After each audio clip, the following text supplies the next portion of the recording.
Oui, moyen Alokwe et bienvenue à notre webinaire sur la révision du règlement CLP. Nous allons regarder aujourd'hui les modifications et les changements qui sont introduits avec cette révision en mettant un focus sur les articles qui sont les plus pertinents pour vous, donc les industriels. Voici un petit sommaire du programme d'aujourd'hui. Nous commençons avec une petite introduction et récapitulation sur les généralités du règlement CLP.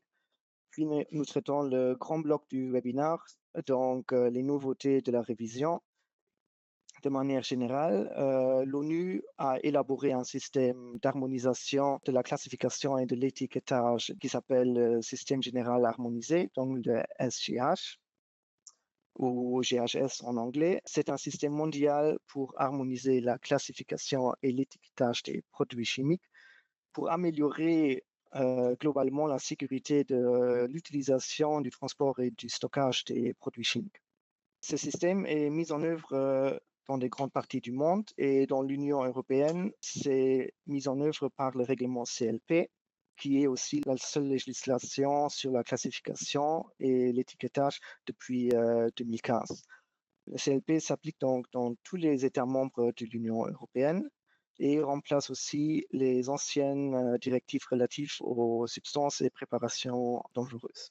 L'objectif de ces règlements est d'avoir un certain niveau de protection de la santé humaine et aussi de l'environnement, ainsi la libre circulation des mélanges et d'articles dans l'Union européenne.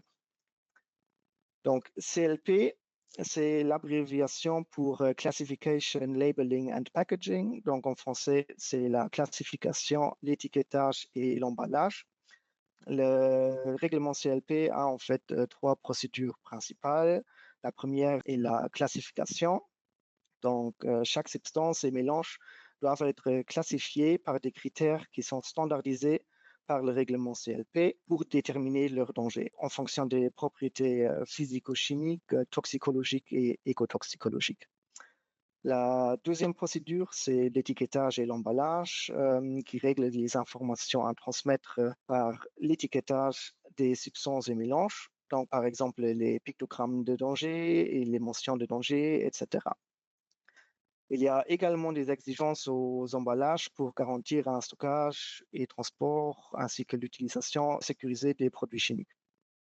La troisième procédure est la notification à l'inventaire CEL, donc l'inventaire de classification et d'étiquetage. C'est une banque de données publique qui contient des classifications et l'étiquetage de toutes les substances notifiées et enregistrées, ainsi qu'une liste des classifications harmonisées et des noms des substances harmonisées. Ces informations sont soumises à l'ECHA, l'Agence européenne des produits chimiques, par les fabricants et les importateurs. Donc encore un petit rappel sur la dernière révision de CLP qui date de 2023, le règlement délégué 2023-707, qui a introduit les nouvelles classes de danger. Ceux-ci sont les perturbateurs endocriniens pour la santé humaine et pour l'environnement, catégorie 1 et 2, mais aussi les propriétés persistantes bioaccumulables et toxiques ou très persistantes, très bioaccumulables, donc qui sont aussi souvent abréviées comme PBT et VPVB, et les propriétés persistantes mobiles et toxiques ou très persistantes et très mobiles, donc les PMT ou VPVM. Nous donnons ce rappel parce qu'il y aura un délai concernant la mise en œuvre des nouvelles classes de danger d'ici environ d'un mois, donc le 1er mai 2025. À partir du 1er mai, les substances qui sont mises sur le marché après cette date doivent être classées conformément aux critères des nouvelles classes de danger. Par contre, pour les substances qui sont mises sur le marché déjà avant le 1er mai, il y a encore une phase de transition jusqu'au 1er novembre 2026 où c'est pas encore obligatoire pour ces substances-là, mais ils peuvent être appliqués quand même déjà volontairement. Ça, c'était un aperçu sur les généralités du règlement CLP. Maintenant, nous entrons dans le bloc principal d'aujourd'hui, la révision du CLP, introduite en décembre 2024. Donc, plus précisément, c'est le règlement de l'Union européenne 2024 2865. Et encore, c'est important à noter qu'il faut toujours regarder dans ce règlement original, car dans la version consolidée qu'on trouve aujourd'hui sur l'Internet, il n'y a pas encore tous les changements et toutes les modifications qui sont inclus dans le texte. Pour commencer, nous entrons dans le sujet avec l'étiquette dépliante. Donc, elle est introduite comme alternative à l'étiquette classique et maintenant aussi valable pour toutes les substances et mélanges. Donc, ce n'est plus une dérogation comme avant, mais peut être utilisée pour chaque substance et chaque mélange. Donc, les détails sur les éléments d'étiquetage qui doivent être présentés sur l'étiquette dépliante se trouvent dans l'annexe A. Et en général, l'étiquette dépliante est divisée dans la page extérieure et les pages intérieures. Donc, la page extérieure doit contenir les éléments d'étiquetage précisés dans l'article 17. Ce sont les éléments qu'il faut mettre également sur les étiquettes classiques, comme par exemple les informations sur le fournisseur, donc le nom, l'adresse et le numéro de téléphone, mais aussi les identificateurs de produits, la quantité nominale de la substance ou du mélange, les pictogrammes de danger si nécessaire, les mentions d'avertissement, aussi dans toutes les langues utilisées sur les pages intérieures de l'étiquette, aussi les UFI et aussi une référence de toutes les langues qui sont utilisées dans les pages intérieures avec une petite abréviation de chaque langue et finalement aussi un petit symbole pour informer l'utilisateur que l'étiquette peut être dépliée. Ça, c'est pour la page extérieure. Les pages intérieures portent en fait les mêmes informations, mais dans les autres langues qui sont mentionnées dans la page extérieure. Donc, si on veut utiliser plusieurs langues, on peut les mettre à l'intérieur de l'étiquette dépliante. Et la dernière page doit porter les mêmes informations que la page extérieure, mais évidemment aussi sans la référence des autres langues. Toutes ces informations se trouvent donc dans l'annexe A, partie 1, 2, 1, 6. Comme l'étiquette dépliante est maintenant un outil valable pour toutes les substances et tous les mélanges, ça mène à une modification aussi de la partie 1.5a de l'annexe A qui traite en fait les types d'étiquetage pour les dérogations, parce que l'étiquette dépliante, avant, c'était une dérogation, et maintenant, c'est valable pour tout. Donc maintenant, il reste que les étiquettes volantes et les étiquettes sur l'emballage extérieur qui peuvent être utilisées pour des dérogations, mais on va voir ça aussi encore plus tard. On a également l'introduction de l'étiquetage numérique, qui est introduite dans les articles 34 bis et 34 ter. Les étiquettes numériques doivent en fait contenir toutes les informations d'une étiquette physique, tous ensemble sur un endroit. De plus, les informations dans l'étiquette numérique peuvent faire objet d'une recherche, comme c'est aussi le cas dans beaucoup de documents numériques. En plus, l'étiquette numérique doit être accessible à tous les utilisateurs de l'Union européenne et il faut qu'elle reste accessible au moins 10 ans. Il faut également garantir que les informations soient accessibles à 2 clics maximum. En plus, le choix de la langue ne va pas être lié à la localisation géographique. Donc, il faut toujours être capable de changer la langue s'il y a plusieurs langues fournies. Les informations doivent aussi être présentées de manière inclusive pour répondre aux besoins des groupes vulnérables et l'accès de l'étiquette numérique doit être possible par des moyens technologiques largement utilisés, donc par des smartphones, des tablettes, des ordinateurs, etc. Et ils doivent être gratuits et l'accès doit être sans obligation d'enregistrement ou d'installation d'une application. Un autre point très important est que l'étiquette numérique ne remplace pas l'étiquette physique. Donc, c'est qu'un supplément qui peut être offert par le fournisseur. Si on fait une étiquette numérique, il faut donc toujours avoir également une étiquette physique. Donc, il y a plusieurs possibilités concernant la mise à disposition des informations par une étiquette. Soit on met une étiquette physique seule, comme c'est déjà le cas aujourd'hui, soit on combine une étiquette physique avec une étiquette numérique, mais ce n'est pas valable de fournir seulement une étiquette numérique. Donc, si on se décide de fournir une étiquette numérique, Les informations supplémentaires qui sont précisées dans l'article 25 peuvent être présentées sur l'étiquette numérique seulement, donc il n'a pas l'obligation de les mettre aussi sur l'étiquette physique si on les met dans l'étiquette numérique. Et aussi, si on se décide de fournir une étiquette numérique, l'étiquette physique doit toujours porter un Data Carrier Link, donc un support de données lié à cette étiquette numérique pour qu'on puisse avoir accès facilement à l'étiquette numérique. Et en restant chez les étiquettes, il y a aussi le format des étiquettes qui a vécu quelques changements. Donc, l'article 31, paragraphe 3 dit que les éléments d'étiquetage doivent être marqués clairement et que ça sera une taille suffisante pour garantir une bonne lisibilité. Ça, c'était la formulation précédente. Mais maintenant, avec la révision, c'est aussi précisé que le format doit correspondre aux exigences de l'annexe 1, section 1.2.1. Donc, cette section définit toutes les exigences d'étiquetage, surtout le tableau 1.3 qui est modifié. Donc, on a ajouté un nouveau intervalle de volume pour les emballages. Donc, on distingue maintenant entre les emballages inférieurs à un demi-litre et entre un demi-litre et 3 litres. Donc, cette distinction n'existait pas avant. L'autre changement, c'est en fait l'ajout de la dernière colonne du tableau. Donc, on a ajouté une taille minimale de la police pour les différentes tailles d'emballage. On a par exemple pour les emballages inférieurs d'un demi-litre, la taille minimale doit être minimum 1,2 mm et ça augmente jusqu'à 2 mm pour les emballages qui ont un volume plus grand que 50 litres. Puis, il y a encore d'autres exigences au format des étiquettes qui sont introduites avec la nouvelle section 1.2.1.5 de l'annexe 1. Par exemple, qu'il faut mettre des caractères noirs sur du fond blanc, mais aussi la distance entre les lignes est définie d'avoir minimum 120% de la taille de la police. Et aussi, il faut utiliser seulement une police unique pour faciliter la lisibilité et on ne doit pas utiliser des empattements, donc des serifs.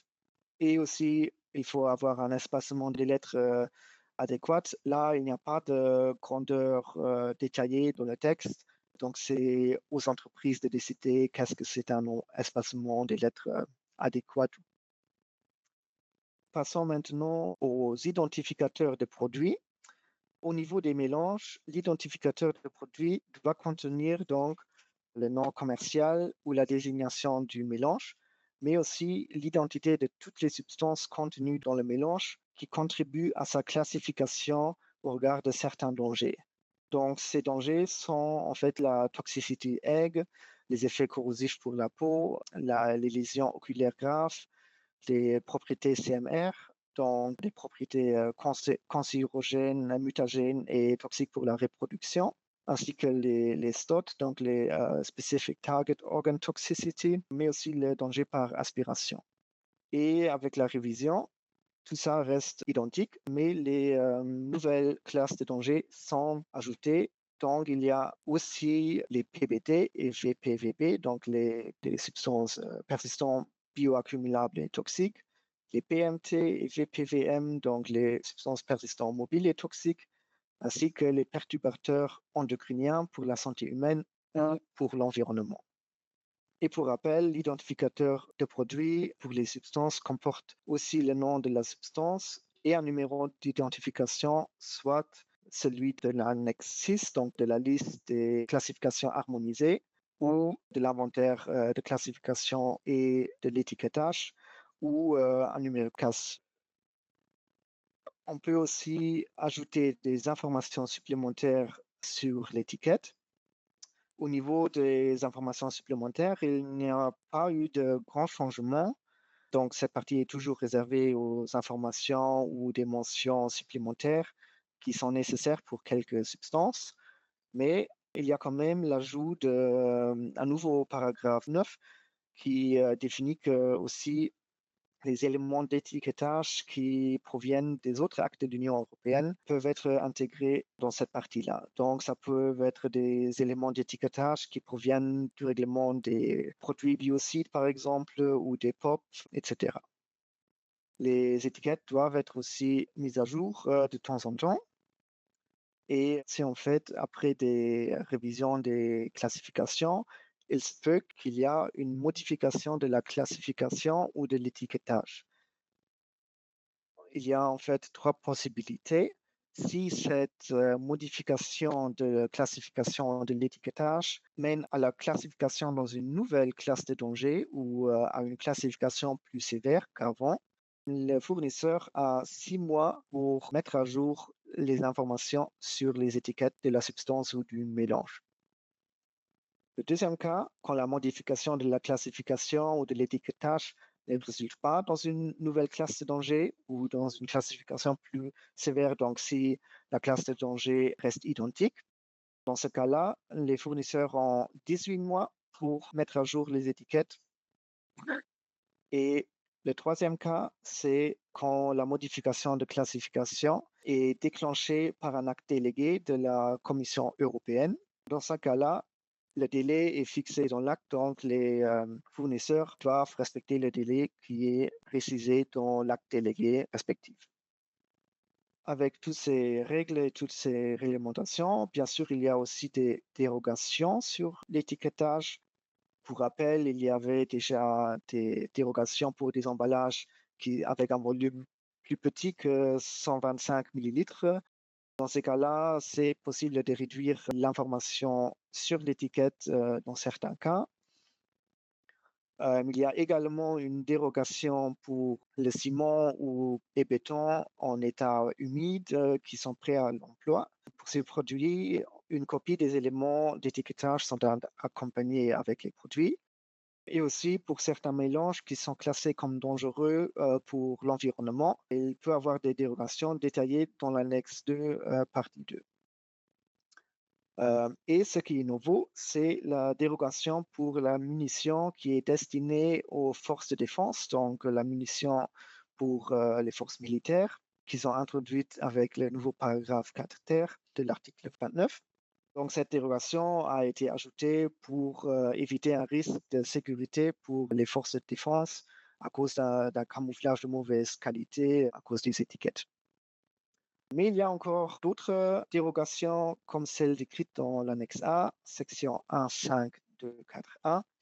Cette dérogation est valable pour les emballages à un volume très petit, donc des emballages inférieurs à 10 millilitres.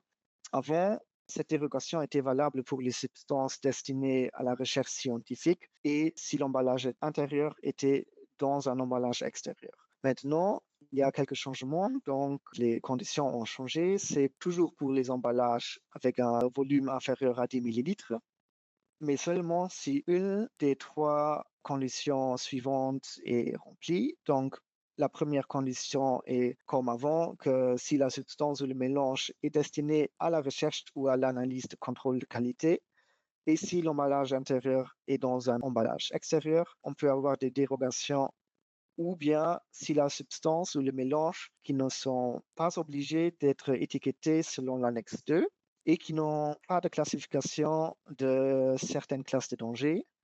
Ces classes de danger sont en fait les toxicités EGG, Specific Target Organ Toxicity, corrosion, les lésions oculaires, les sensibilisations respiratoires, et aussi le danger par aspiration, encore une fois, les propriétés CMR et les perturbateurs endocriniens pour la santé. Ou le troisième cas, ou la troisième condition, si la substance ou le mélange qui sont étiquetés selon l'annexe 2, partie 1 ou 2, et qui n'ont pas de classification de certaines classes de danger non plus, donc les mêmes classes de danger énumérées avant. Et si l'emballage intérieur de ces substances-là se trouve également dans un emballage extérieur. Donc, pour les petits volumes, s'il y a une des trois conditions qui sont complétées, c'est plus obligatoire de mettre les éléments d'étiquetage sur l'étiquette intérieure. Et comme je l'ai mentionné déjà avant, l'annexe 1, section 1.5a a été aussi adaptée comme l'étiquette dépliante est maintenant une façon valable de faire les étiquettes pour toutes les substances ou mélanges. Il y a le cas particulier des emballages très petits ou qui ont une forme spéciale que ce n'est pas possible de fixer une étiquette proprement sur l'emballage. Dans ces cas-là, on peut utiliser des étiquettes volantes ou une étiquette sur l'emballage extérieur. Si une telle étiquette est présente, l'étiquette de l'emballage intérieur contient au moins les pictogrammes de danger, mais aussi les mentions d'avertissement, l'identificateur de produit pour les substances ou le nom commercial pour les mélanges, et aussi le nom et le numéro de téléphone du fournisseur.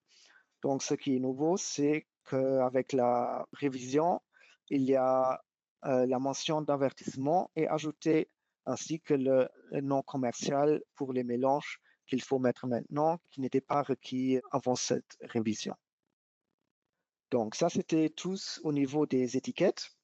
Maintenant, nous passons dans une autre partie, donc au niveau des notifications au centre antipoison, aussi abrévié avec PCN pour Poison Center Notification. Donc là, il y a eu aussi quelques changements. En général, l'article 45 traite la désignation des organismes chargés de la réception des informations concernant la réponse à apporter en cas d'urgence sanitaire et les mesures préventives. Donc, il règle la procédure de la notification des mélanges dangereux au centre antipoison.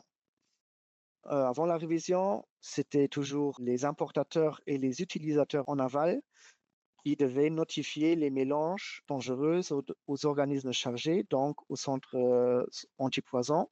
Et ceci est obligatoire de faire dans tous les États membres où le mélange dangereux est mis sur le marché. Avec la révision, ce sont toujours les importateurs qui doivent faire cette notification au centre antipoison, mais dans certains cas, cette obligation tombe aussi aux distributeurs. Plus précisément, dans le cas de distribution dans les autres États membres ou de changement de nom ou de réétiquetage par le distributeur, celui est aussi obligé de faire une PCN au centre antipoison, sauf s'il peut prouver que l'importateur ou l'utilisateur en aval l'ont déjà fait pour le mélange concerné. Et aussi, pour rappel, l'article 45 précise également que ce sont les États membres qui désignent un ou plusieurs organismes chargés ou centres antipoison pour leur pays. Avec la révision, ils peuvent également désigner l'ECHA, donc l'Agence européenne des produits chimiques, de prendre ce rôle d'organisme chargé. Donc, l'ECHA peut agir comme centre antipoison sur demande d'un État membre, mais à ce moment-ci, au Luxembourg, c'est toujours le centre antipoison belge qui est désigné comme organisme chargé de recevoir ces notifications et les PCN sont toujours à notifier chez eux. Puis, nous passons vers l'inventaire CEL, donc l'inventaire des classifications et de l'étiquetage. Pour rappel, c'est en fait une base de données sur les classifications et l'étiquetage de toutes les substances notifiées et enregistrées auprès de l'ECHA. Et elle contient également une liste de classifications harmonisées ainsi que les noms et substances harmonisées dans toutes les langues de l'Union européenne.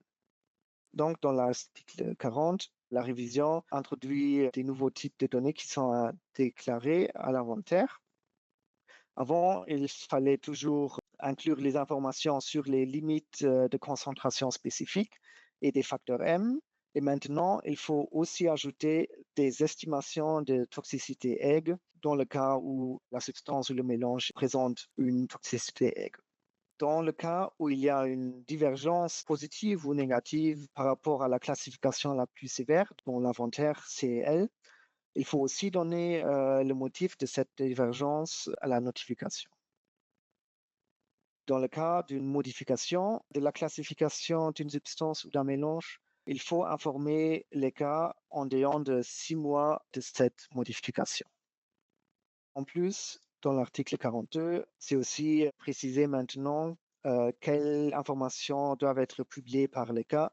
Donc avant, la formulation était un peu floue, mais maintenant, c'est précisé que les cas doivent, par exemple, publier les informations de l'article 40, donc les limites de concentration, les facteurs M et les estimations de toxicité aiguë, mais aussi les informations sur les fabricants ou l'importateur, et aussi la date de la dernière mise à jour de classification, etc. Un autre sujet, c'est la publicité qui est décrite dans l'article 48. Avant la révision, il fallait toujours mentionner les classes de danger ou les catégories de danger concernées pour les substances dangereuses. Pour les mélanges, il fallait mentionner que les types de dangers mentionnés sur l'étiquette. Maintenant, c'est un peu différent. Donc maintenant, il faut ajouter les pictogrammes de danger, ainsi que les mentions d'avertissement et les mentions de danger, et dans le cas échéant, les mentions EUH supplémentaires. Quand un produit est destiné à la vente au grand public, il faut aussi ajouter la phrase « Veillez à toujours suivre les informations figurant sur l'étiquette du produit ». Il faut aussi noter que c'est interdit d'utiliser des mentions un peu contradictoires par rapport à la classification. Donc, on ne peut pas indiquer des notions comme non toxiques, écologiques ou non nocifs, par exemple pour les substances ou mélanges qui sont classés comme dangereux. Et il y a une petite dérogation pour les publicités non visuelles. Donc, pour les publicités non visuelles, on n'est pas obligé de mettre les pictogrammes de danger et les mentions d'avertissement.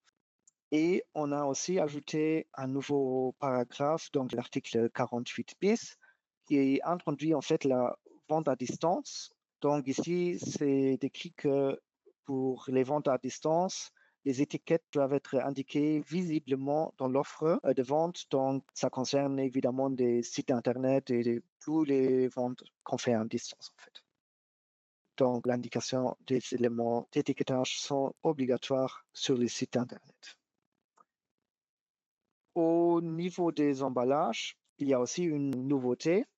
Donc, dans l'article 35, paragraphe 2 bis, il y a l'introduction des stations de recharge pour des substances ou mélanges dangereux. Donc, les détails sont précisés dans l'annexe 2, section 3.4. Pour chaque substance et chaque mélange dans la station de recherche, il faut avoir les étiquettes sur la station de recherche. Il faut également installer des mesures d'atténuation des risques pour réduire l'exposition des humains et en cas particulier les enfants.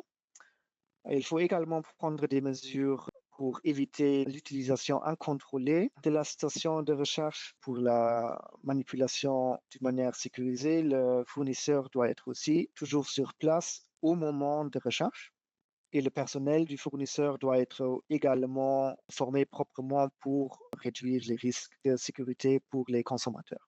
Les emballages rechargés doivent être étiquetés également conformément à CLP. Donc aussi chaque récipient doit être étiqueté proprement. Mais il y a quand même des dérogations. Donc les stations de recherche ne sont pas autorisées pour les substances ou mélanges qui possèdent certaines classes de danger. Donc encore une fois, en fait, les mêmes classes de danger qu'on a déjà vues plusieurs fois aujourd'hui, donc la toxicité aiguë, les STOT, les corrosions cutanées, les lésions oculaires graves, sensibilisation respiratoire et cutanée, les propriétés CMR, mais aussi les liquides, les gaz et les solides inflammables, et aussi les propriétés PBT, PMT et les perturbateurs endocriniens. Et il y a une autre dérogation pour le cas particulier des pompes d'essence qui est élaborée dans l'annexe 2, partie 5.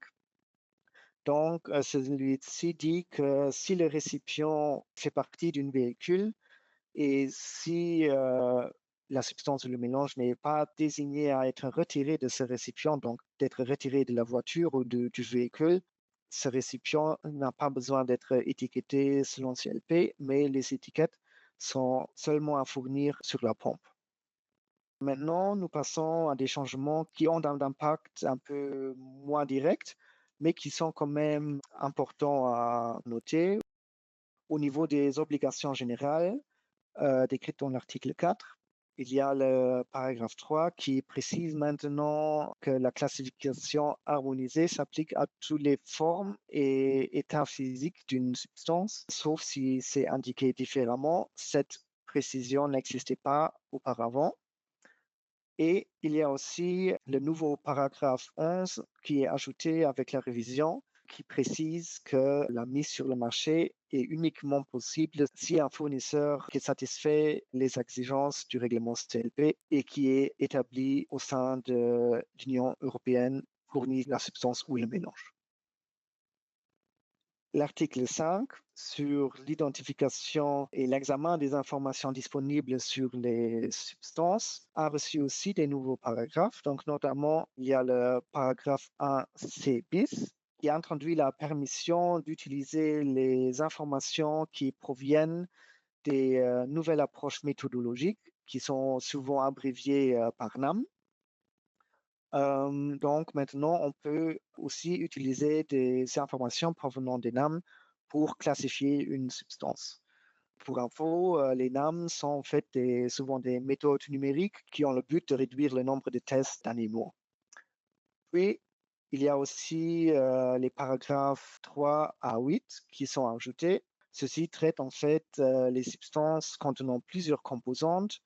Donc, pour les substances avec plusieurs composantes, en ce qui concerne les classes de danger des CMR, des perturbateurs endocriniens pour la santé humaine ou pour l'environnement, pour le danger ou le milieu aquatique, les classes de danger des PBT, VPVB, PMT et VPVM, donc les propriétés persistantes, bioaccumulables et toxiques, et persistants mobiles et toxiques. Donc, pour toutes ces classes de danger, les informations de chaque composante et de la substance telle qu'elle sont nécessaires pour la classification.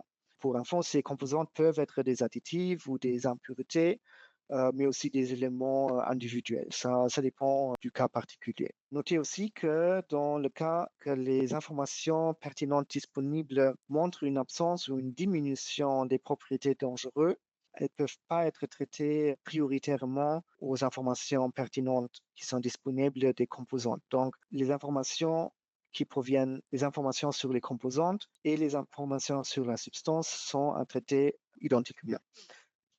Mais notez aussi qu'il y a une dérogation, donc ceci ne s'applique pas si les composantes sont extraites des végétaux ou des plantes. Donc, pour les informations disponibles sur les mélanges maintenant, donc l'article 6, il y a également, comme pour les informations sur les substances, on peut maintenant utiliser les informations provenant des nouvelles approches méthodologiques, donc des NAM. Et il y a également une clarification sur les exigences des nouvelles classes de danger qui sont ajoutées dans les paragraphes 3 et 4. Donc, les informations disponibles sur certaines classes de danger sont à évaluer pour chaque substance contenue dans le mélange.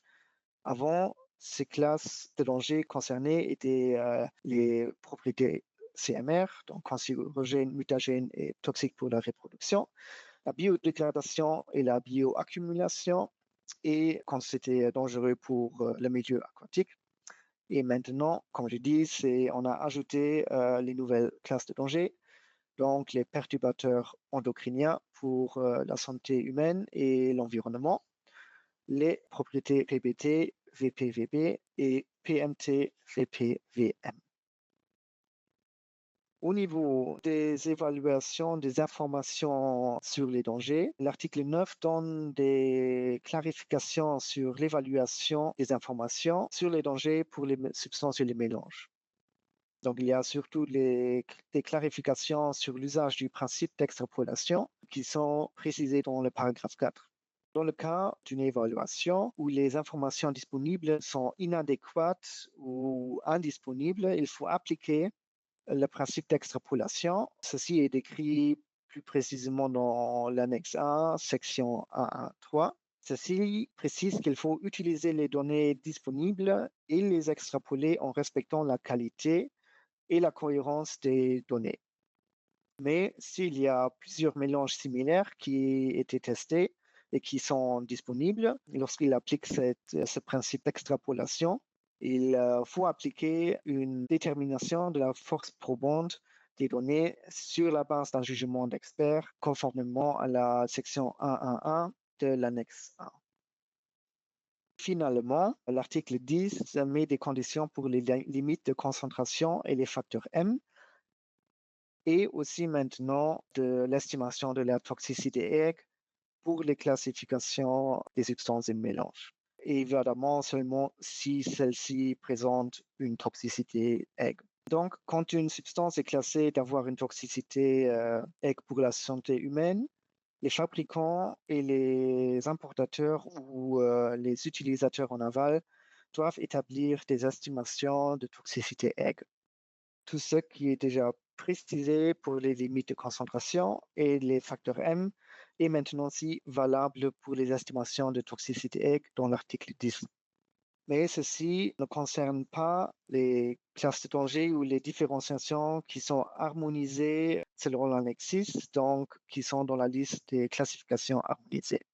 Et avec la révision, les fabricants, les importateurs ou les utilisateurs en aval peuvent aussi fixer des limites déviantes de concentration spécifiques s'ils peuvent démontrer qu'une substance ou un mélange classé comme dangereux ne présente pas de danger évident à un niveau supérieur aux concentrations fixées pour une classe de danger pertinente dans l'annexe 1, partie 2.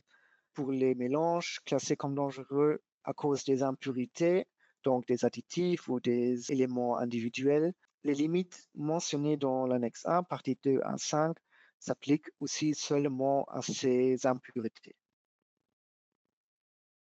Donc, ça, c'était un aperçu sur les changements et les modifications de la révision du CLP du décembre 2024. Je vous remercie pour votre attention